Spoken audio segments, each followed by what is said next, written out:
Hi everyone, welcome back to my channel. তো আজকে বানাবো হচ্ছে আইসক্রিম, কিন্তু আইসক্রিমটা আমার এখনই লিস্টে ছিল না বানানোর জন্য। কিন্তু দেখলাম বাবা কাঁচা আম কিনে এনেছিল, তো সেটা ফ্রিজে রাখতে রাখতে না কাঁচা পাকার মতো অবস্থা হয়ে গেছে।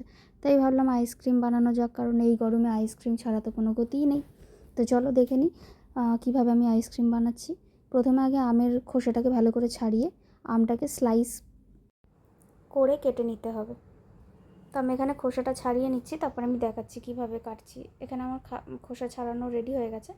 এরপর দেখো আমি প্রথমে আগে 3 পিস করে কেটে নিলাম, দিয়ে তারপর আমি ওটাকে লম্বা মানে চৌকো করে কেটে নেবো।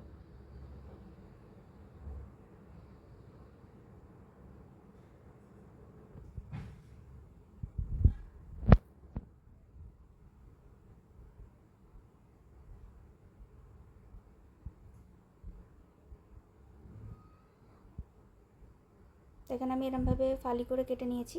এরপর আমি স্কোয়ার করে কেটে নেবো, ছোটো ছোটো পিস করে।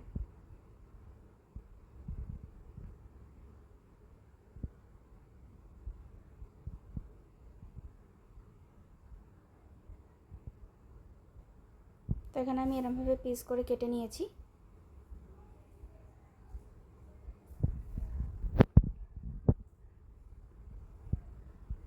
এরপর আমি এটা মিক্সিতে দিয়ে দেবো। তো এখানে আমি দুধ ইউজ করিনি, পিওর আমটা যেটা ছিল সেটা দিয়েই করেছি। সামান্য একটু চিনি দিয়ে দিয়েছি, কারণ আমি আমটা খেয়ে দেখলাম একটু একটু টক আছে স্লাইট, তো আমি ওই জন্য একটু চিনিটা দিয়েছি। এখানে কেউ চাইলে দুধও ইউজ করতে পারো, বা ফ্রেশ ক্রিম, সব দিয়ে একটা হয়। তো সেই আইসক্রিমের রেসিপিটা আমি অন্য কোনো দিন একদিন দেখাবো, ওগুলো সব দিয়ে। বাট এটা জাস্ট পিওর আম দিয়েই করা। মানে অনেক সময় হয় না, বাচ্চারা বাইরের আইসক্রিম খেতে চায়, তো অনেকে দিতে চায় না।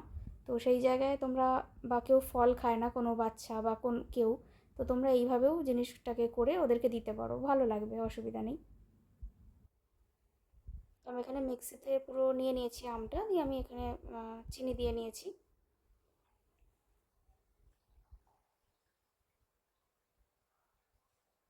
এবার সামান্য একটু জল দেবো, দেন এখানে ভালো করে একটা পেস্ট করে নেবো। পেস্টটা আমি একটু গাঢ়ই করেছি।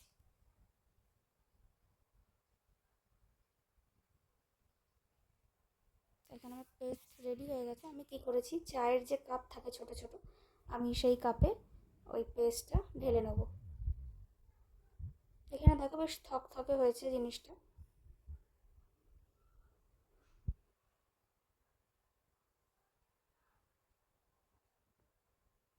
যেহেতু আমি বললাম আমার কোনো প্ল্যান্ড রেসিপি ছিল না যে আইসক্রিম তৈরি করবো, এটা জাস্ট একটা আম দিয়ে ছোটোখাটো একটা এরকম রেসিপি। তো ভাবলাম যে তৈরি করছি যখন তোমাদের সাথে শেয়ার করি। তো আমি 4টে গ্লাসেই ভরে নিয়েছি।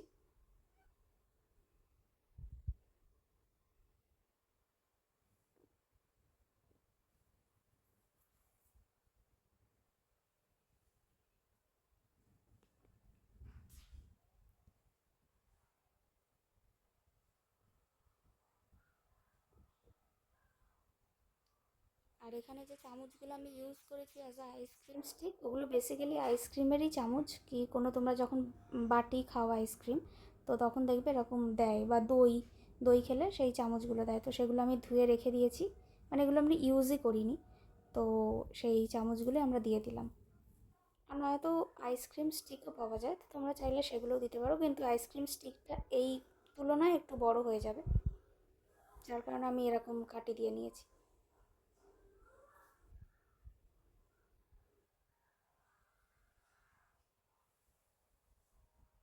এরপর যেটা করতে হবে, কারোর কাছে যদি ফয়েল থাকে খুব ভালো, আর নয়তো এরমভাবে প্লাস্টিক কেটে মধ্যখান থেকেও একটা হোল করে যাতে চামচটা ঢুকে যায়, সেই রকমভাবে প্লাস্টিক দিয়ে কভার করে ডিপ ফ্রিজে রেখে দিতে হবে।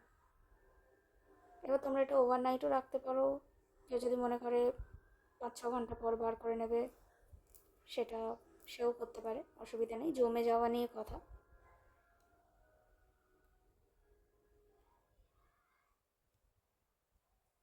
তো আমি এখানে ওভারনাইট রেখে দিয়েছি।